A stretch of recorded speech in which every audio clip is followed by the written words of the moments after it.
bayinya udah kenyang nih Iya. kayaknya Oh, nih. tanda-tandanya nih dokter, iya, benar. iya, iya. Jadi untuk bayi ini kita biasanya bayinya itu menyusu sekitar 2-3 jam sekali. Oh, 2-3 jam. Iya.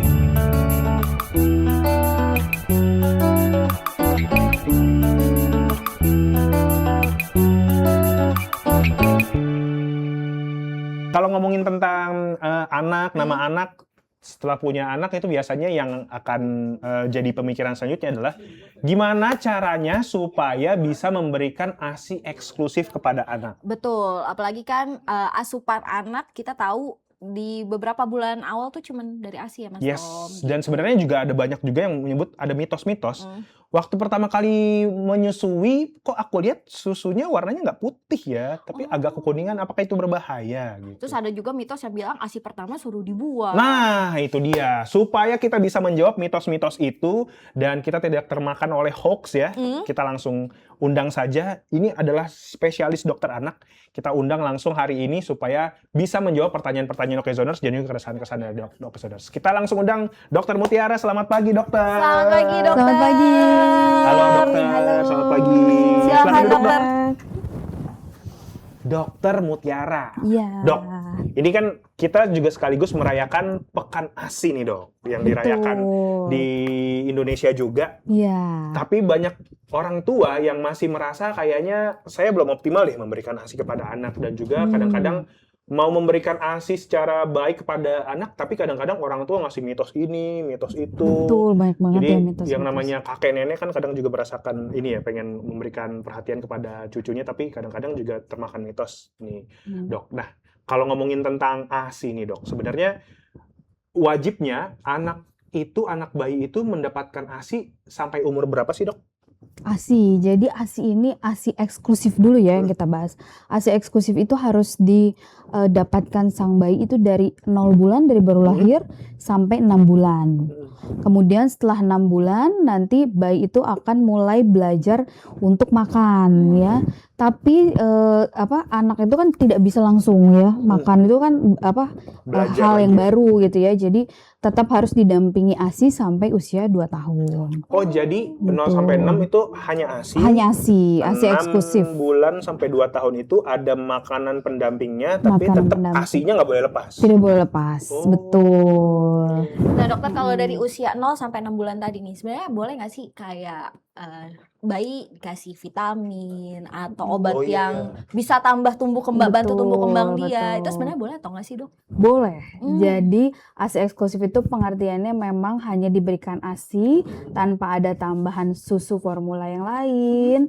Ataupun makanan kan kalau di dahulu tuh suka ada ya 2 bulan dikasih pisang kayak gitu, tanpa tambahan makanan ataupun susu formula yang lain, namun tetap boleh diberikan vitamin, obat-obatan sesuai petunjuk dokter. Jadi kan memang ada vitamin-vitamin yang memang harus dikonsumsi yang memang tidak ada di ASI. Kemudian kalau misalkan bayinya juga sakit ya, sebelum dia 6 bulan karena sakit nih, batuk pilek atau tertular panas seperti itu tetap boleh diberikan obat. Nah dokter, ada juga tapi kayak orang tua nih yang ketika dia baru melahirkan, ASI-nya belum terlalu banyak keluar, akhirnya didampingi sama susu formula, berbarengan ASI dan susu formula, itu boleh nggak sih, Dok, sebenarnya? Boleh, namun memang itu pengertiannya bukan ASI eksklusif lagi. Seperti itu. Kalau tadi nyambung pertanyaan dari Jantini, Dok, misalnya ketika anaknya lahir, ibunya masih belum bisa mengeluarkan ASI secara optimal. Sebenarnya ada ini nggak sih, Dok, pertolongan yang bisa didapatkan oleh ibunya yang pengen, ya pasti semua ibu pasti pengennya memberikan ASI eksklusif kepada anaknya. Betul. Tapi ketika baru melahirkan mungkin ada hormon yang belum atau hormon yang belum sempurna balik lagi karena pasca operasi mungkin, atau masih lemah akibat dari bius. Ada nggak sih, Dok, yang bisa diberikan kepada ibu untuk membantu supaya ASI-nya ini bisa keluar secara optimal, Dok? Nah, jadi memang produksi ASI itu berbeda-beda ya setiap ibu. Jadi ada yang mungkin dari sebelum ibunya melahirkan itu sudah produksi ASI-nya sudah keluar, ada yang memang baru produksinya banyak itu di hari ketiga. Nah, secara teori memang bayi itu memiliki lemak coklat namanya brown fat. Nah, itu lemak cadangan yang memungkinkan anak bayi bertahan selama 72 jam ya 3 hari tanpa dapat suplai apapun, misalkan ASI ataupun suformula seperti itu. Namun memang kan kondisinya kita tidak bisa pukul rata ya. Kadang ada bayi-bayi yang lahirnya mungkin prematur, yang belum seharusnya lahir dia sudah lahir. Nah, itu pasti cadangan lemaknya itu berbeda juga dengan bayi matur, atau mungkin memang juga kondisinya bayinya saat lahir sakit, sesak nafas seperti itu. Jadi kita tidak boleh pukul rata, oh dia 3 hari pertama puasa gitu, tidak bisa. Nah, itu semua memang harus penilaian medis dari dokternya. Kalau misalkan memang memungkinkan bayinya sehat, bugar, lalu disusuin, dicoba 2 hari 3 hari menunggu ASI-nya mamanya keluar, tidak apa-apa. Tapi kalau misalkan bayinya memang mungkin dia sakit, dirawat atau prematur, kita tidak bisa mempertahankan juga, tidak apa-apa. Jadi kalau memang misalkan dari orang tuanya atau kondisi medisnya belum mumpuni untuk mempertahankan ASI eksklusif, ya sementara mungkin bisa dibantu gitu. Jadi kita tidak boleh menjudge, oh ini anaknya jadi tidak ASI eksklusif seperti itu, tidak boleh juga. Harus berdasarkan penilaian kondisi medis. Nah, kalau untuk membantu supaya ASI-nya bisa keluar lebih banyak gimana dok buat ibunya dok? Buat ibunya nanti akan mendapatkan obat-obatan juga, vitamin ya, vitamin-vitamin yang membantu pengeluaran produksi ASI. Namun sebenarnya kalau ASI itu sebenarnya yang penting itu adalah supply and demand. Jadi seberapa sering ASI itu dikeluarkan. Jadi kalau misalkan ibunya hanya minum obat aja atau vitamin saja, makan banyak, tapi dia nggak dikeluarkan, anaknya misalkan bayi-bayi baru lahir itu kan tidur terus ya. Jadi hanya tiduran, bayinya tidak dicoba untuk dirangsang ke payudara ibunya, ya sama saja tidak ada daya hisap, tidak dikeluarkan, tidak ada rangsangan, ya otak akan berkata tidak perlu diproduksi banyak karena kebutuhannya tidak banyak. Jadi sebenarnya kunci keberhasilan menyusui salah satunya adalah sering mengosongkan payudara gitu. Berarti produksi ASI itu akan banyak ketika anaknya juga melakukan hisap juga. Betul, ya dok ya? menghisap. Jadi semakin sering disusui, produksinya akan semakin banyak seperti itu. Nah dokter, kalau untuk bayi sendiri nih, itu sebenarnya dalam 1 hari mereka tuh harus menyusu ASI itu berapa banyak sih dok? Dan kapan nih ketika ibunya tahu, oh ini ternyata bayinya udah kenyang nih kayaknya nih. Tanda-tandanya nih dokter, benar. Iya. Jadi untuk bayi ini kita biasanya bayinya itu menyusu sekitar 2-3 jam sekali. Oh, 2-3 jam. Iya. Namun memang ada fase-fase yang dia membutuhkan lebih cepat. Mungkin pada fase-fase growth spurt atau percepatan pertumbuhan itu bisa dia 1 jam sekali minta. Tapi rata-rata apalagi bayi-bayi baru lahir itu kan biasanya masih sering tertidur ya. 2-3 jam sekali. Jadi ya mungkin sekitar 8-12 kali menyusunya dalam sehari. Lalu untuk tanda-tanda kecukupan ASI itu kita lihat juga dari bayinya. Jadi bayinya yang pertama setiap kali menyusu dia ada gerakan-gerakan seperti menelan. Jadi kayak glok ya, itu tuh biasanya ada nanti saat menyusui gitu. Ibunya juga ada sensasi namanya let down reflex, sensasi bahwa ASI-nya itu keluar gitu. Jadi nanti ibu biasanya ngerasain kalau ibu pelekatan, posisi menyusunya benar, biasanya hisapan bayinya itu akan memancing let down reflex. Ibunya nanti mengeluarkan ASI, anaknya meneguk ASI-nya. Kemudian nanti tandanya itu biasanya bayinya itu pipisnya sering ya, jadi sering ganti popok, biasanya 6 kali sampai 8 kali dalam sehari gitu. Kemudian berat badannya naiknya baik dalam biasanya kan kontrol ya 1 minggu pertama. Betul, ada buku pinknya, kontrol seminggu pertama, sebulan pertama. Nah itu biasanya kecukupannya dilihat dari situ juga, berat badannya naiknya berkalanya bagus seperti itu. Iya. Dok, kalau mengasihi kan ada direct breastfeeding sama Betul. non-direct breastfeeding. Kalau tadi Iya. kan kita melihat bayinya cukup sudah kenyang atau tidak terlihat dari semisal dia masih nelen atau enggak. Nah, kalau misalkan yang ibunya memerah ASI lalu Betul. habis itu Kasih lewat kasih botol lewat dot. Dot. Itu takarannya yang harus disiapkan sama orang tua Orang ketika tuanya. ingin diberikan kepada bayinya berapa banyak sih? Iya, jadi Dalam kalau diri. untuk takarannya itu juga berdasarkan berat badan anak. Tentunya bayi-bayi yang lahirnya kecil atau prematur itu dia tidak sebanyak bayi-bayi yang matur, yang berat badannya lebih dari 3 kilo seperti itu. Kita biasanya nanti pada saat kontrol dokternya juga memberikan hitung-hitungannya. Kemudian kalau misalkan belum sempat kontrol nih, ya kita lihat dari anaknya. Misalkan anaknya itu dikasih 60 mili, ternyata dia hanya sanggup 40, berarti kan memang kecukupan saat itu mungkin masih usia awal, masih usia berapa hari atau 1 minggu, mungkin dia hanya bisa di 40 mili seperti itu kita lihat. Kemudian memang kalau untuk bayi baru lahir itu lambungnya itu sangat kecil, jadi lambungnya itu seukuran kelereng gitu, Mbak. kecil banget ya. Betul, jadi memang bayi-bayi awal itu gak perlu banyak karena ibunya udah stres, kok nggak keluar gitu, padahal memang pada saat awal-awal itu hanya mungkin satu tetes keluarnya, mungkin yang dibutuhkan hanya 5-7 mili saat hari pertama. Nanti hari kedua naik lagi 10 mili sampai 15 mili karena ukurannya sudah sebesar bola bekel gitu. Cepet ya dok, 1 hari Betul, perubahannya cepat. Dari kelereng ke bola bekel ya? Bola bekel, kemudian nanti hari ketiga itu ke bola tenis seperti itu. Jadi nanti naik-naiknya bertahap itu per hari. Jadi kalau misalkan hari ke-1, kedua ibunya masih kok kayaknya kalau di pumping cuma keluar kuning-kuning tetes-tetes yang kita lihat tahu kolostrum gitu ya. Karena emang kebutuhannya hanya sedikit, 5-7 cc 1 kali minum.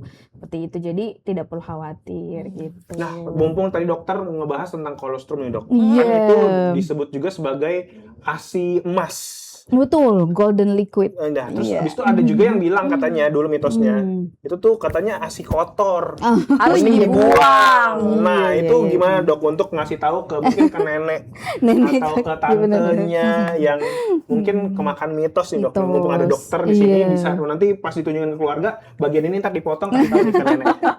Monggo dok. Iya, jadi kolostrum ya atau golden liquid itu sangat penting justru untuk antibody. Jadi di situ tuh banyak sekali protein antibody yang dihasilkan yang akan dibawa dari ibu ke bayinya. Jadi sebaiknya itu memang didapatkan, jadi jangan justru dibuang. Justru itu penting banget ya dok penting ya. banget karena di situ tuh warnanya tuh kuning, terus pekat, kental seperti itu. Nah, itu memang yang anggapan masyarakat tuh susu basi, harus dikeluarin, harus dibuang. Padahal itu nggak basi, nggak ada yang namanya ASI itu basi. Kalau baru keluar dari payudara ya, nggak ada yang namanya itu basi.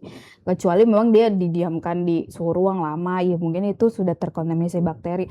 Kalau dari ibunya langsung tidak ada itu basi gitu. Jadi itu sangat bagus justru untuk daya tahan tubuh bayi. Anda yang punya anggapan bahwa itu adalah susu yang kotor atau susu basi, bukan, itu justru paling penting ya. Iya, justru itu paling Kolostrum. penting Di kolostrumnya. awal-awal kelahiran, Betul. menyusui awal-awal ada golden liquid tadi harus malah diterima oleh bayi. Harus. Nah dokter, ini juga ada anggapan nih yang beredar di masyarakat soal lidah bayi yang katanya tajam nih dokter. Ini sebenarnya secara medis itu ada nggak sih penjelasan soal lidah bayi yang tajam ketika lagi menyusu? Oh iya, jadi lidah tajam itu kalau memang rasanya menyusui itu tuh sakit kalau memang posisi pelekatan mulut bayinya itu tidak pas dengan payudara. Jadi terasanya memang menyakitkan untuk ibunya ya. Jadi terasanya tuh tajam, sakit gitu. Jadi memang kan kalau payudara itu di sekitarnya itu ada areola yang coklat ya. Mbak, ini kan puting terus ada areola. Nah, harusnya bayi itu menyusunya bukan di putingnya, tapi di areolanya. Jadi areolanya itu yang coklatnya itu masuk semua ke mulut bayi. Nah, kalau bayinya itu masih salah, namanya bayi masih belum ya, belum belajar. Ibunya juga mungkin ibu baru, belum belajar. Jadi hanya nempel gitu di payudara, di puting. Nah, itu tuh akan terasa perih sekali, sakit karena posisinya salah. Tapi kalau misalkan pelekatannya benar, mulut bayinya terbuka lebar, masuk areolanya semua, lidah bayinya bergesekannya dengan areola, bukan dengan puting. Kalau bergesekannya dengan areola, seperti diperah gitu, nah itu tidak akan menyebabkan rasa sakit, seperti itu. Jadi memang itu penting untuk ibu-ibu nih yang baru-baru mau menyusui, memang sebaiknya belajar dulu gitu. Ya, tapi memang sih teori dan kenyataannya akan jauh berbeda ya gitu. Apalagi kalau bayi baru lahir kan hormonal juga seperti itu ya. Jadi memang, tapi ya kalau misalkan ibunya itu sudah memiliki pengetahuan sehingga nanti bisa mempersiapkannya lebih baik gitu ya. Dokter, kalau sekarang kan ada yang berpikir kayaknya kalau bayi masih umur di bawah 6 bulan atau di bawah 1 tahun, baiknya udah di rumah aja. Tapi kan kadang-kadang orang tuanya juga pengen jalan-jalan. Nah, kadang-kadang ada tempat-tempat di mana waktu lagi jalan-jalan, terus juga anaknya rewel minta disusuin. Betul. Tapi di Indonesia ini masih banyak, terutama di Jakarta bahkan, masih banyak tempat-tempat wisata atau tempat perbelanjaan mungkin di dalam mall yang nursery room-nya ini masih kurang proper. Atau mungkin nggak ada bahkan ya. Ada yang nggak ada. Ini kalau dari dokter sendiri melihat situasi atau keadaan ini seperti apa sih, Dok? Ada komentar nggak, Dok? Sebenarnya ini menyalahi aturan ya, karena dari Undang-Undang Kesehatan aja nomor 17 tahun 2023 itu sudah diatur bahwa hak bayi itu untuk mendapatkan ASI eksklusif di situ. Nah, jadi kalau misalkan memang ada pusat perbelanjaan atau tempat-tempat yang tidak ada ruang buat ibu menyusui, itu sudah melanggar undang-undang tersebut. Oh, justru ada aturannya ya? Ada aturannya untuk ASI mendapatkan ASI eksklusif gitu. Jadi sebenarnya memang harusnya di semua tempat-tempat umum sudah mulai disediakan tempat-tempat menyusui seperti itu. Apalagi kantor-kantor ya.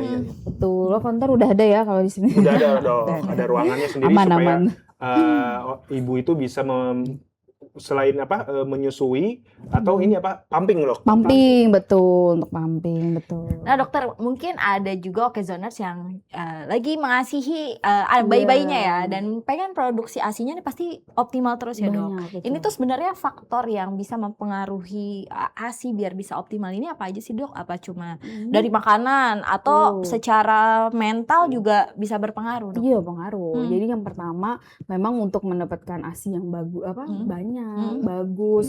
Pertama memang nutrisi ya, tidak lepas. Jadi memang harus banyak konsumsi protein, real food ya. Kayak tadi ayam, ikan, daging, kemudian alpukat, kacang-kacangan seperti itu ya. Kemudian harus dijaga juga emosi.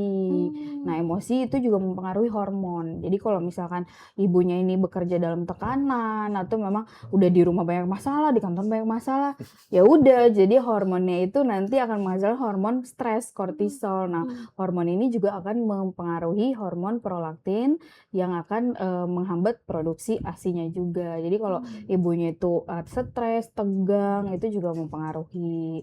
Kemudian yang ketiga juga harus sering dikosongkan payudaranya. Kalau misalkan udah nutrisi bagus, kerjaan santai, enak, teman-temannya welcome, baik gitu mendukung, tapi nggak dikosongin nih payudaranya, males-malesan, misalkan hanya ya udahlah 6 jam sekali gitu. Ya nggak bisa juga, berarti kan produksi ASINya makin menurun juga gitu. Jadi yang pertama selain nutrisi, terus dijaga stresnya, mentalnya ya. Terus yang ketiga juga sering dipompa ataupun disusui anaknya, seperti itu. Ada masalah kesehatan juga sih, Dok, yang bisa mengganggu atau mengancam apabila ASINya itu tidak dihabiskan di payudara, Dok? Ada, pasti ini sering banget nih. Jadi nanti bisa bengkak payudaranya. Jadi ada sumbatan ASI. Jadi apalagi nih nanti harus kita cari tahu nih ibunya itu bayinya umur berapa. Biasanya kalau bayi-bayi yang masih ASI eksklusif 0 sampai 6 bulan ini kan produksinya masih banyak. Nah, begitu dia misalkan di tempat kerja atau udah mulai aktivitas, dia lupa pumping, nggak sering. Kalau di rumah kan ya bayinya nangis langsung susuin ya. Nah, Nah 2 jam, 3 jam, 4 jam dia nggak susuin, berarti kan numpuk nih ASINya. Nah itu bisa membuat sumbatan ASI. Nah sumbatan ASI ini bisa membuat peradangan di kelenjar-kelenjar ASINya. Nah ini yang menyebabkan mastitis. Kalau mastitis ini nanti ya biasanya kalau misalkan masih bisa dengan obat-obatan medis dibantu bisa pulih, tapi kalau tidak biasanya bisa sampai ada pembedahan, jadi operasi, iya dikeluarkan kalau dia udah sumbatannya udah susah banget dikeluarin gitu. Jadi kalau udah bengkak, nah itu mamanya udah harus langsung keluarkan, bisa dipumping ataupun disusuin ke bayinya. Terus pijat laktasi gitu, dikompres hangat seperti itu. Kalau masih tidak bisa juga makin sakit, meriang, langsung ke dokter diperiksa.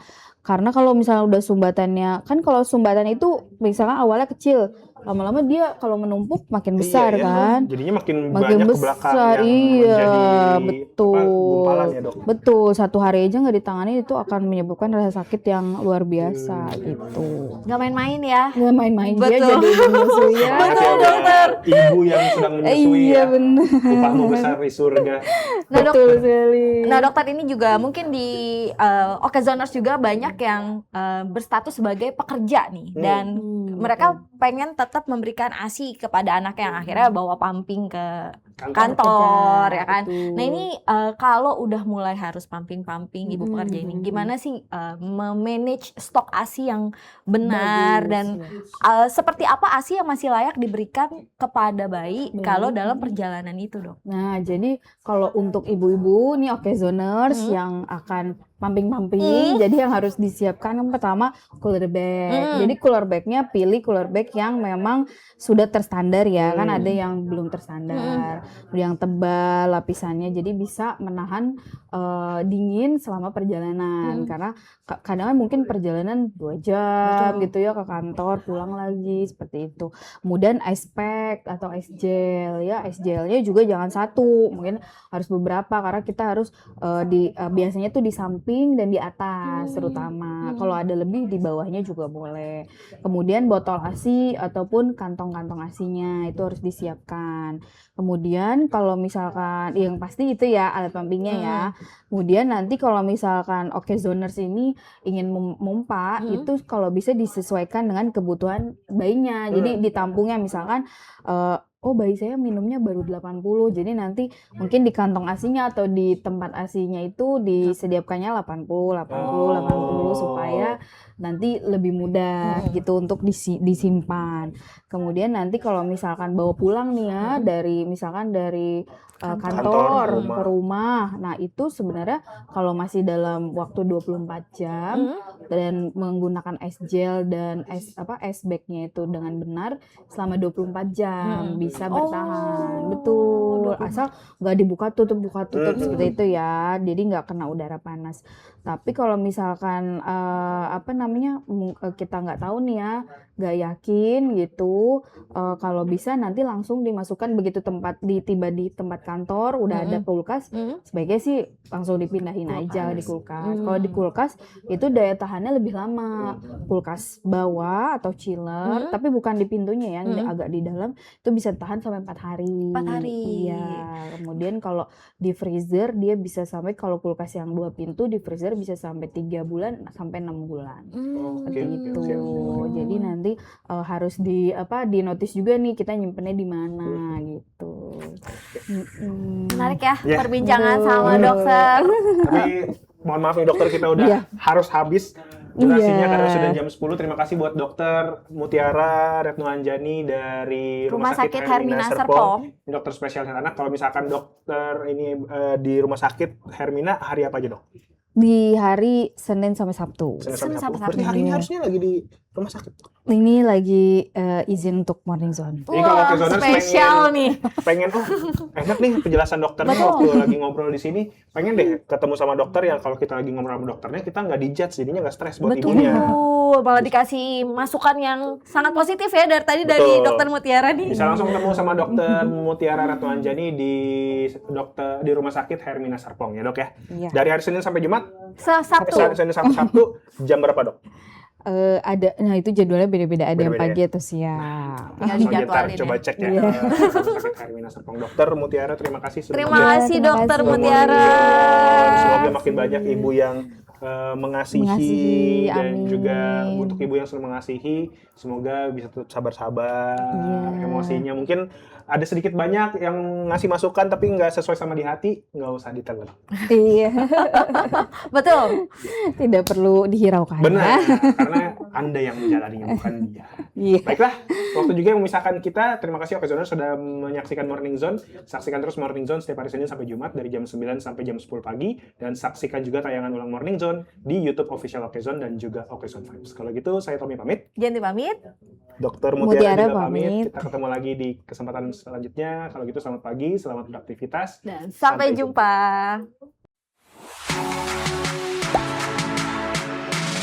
Gak sempet baca? Dengerin aja, klik icon text to speech di okezone.com.